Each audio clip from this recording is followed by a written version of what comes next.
Pemirsa, sebagai tenaga pendidik yang memberikan ilmu kepada siswa, gaji guru di Sumatera Selatan khususnya honor masih ada yang dibayar di bawah UMR. Oleh karenanya, diharapkan supaya pemerintah daerah dapat segera mengatasi hal ini.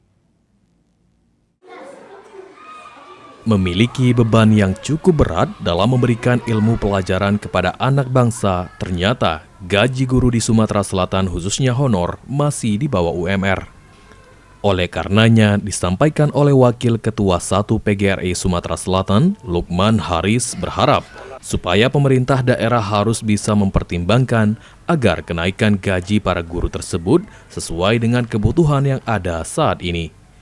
Lukman juga berharap supaya pemerintah dapat memprioritaskan para guru untuk dapat diangkat menjadi P3K. Kuota untuk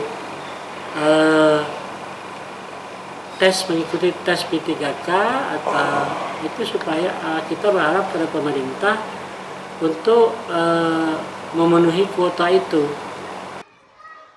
Sejauh ini, menurut Lukman tercatat masih ada guru honor yang mengajar di sekolah negeri dan harus dapat segera diatasi. Tim Liputan, POL TV.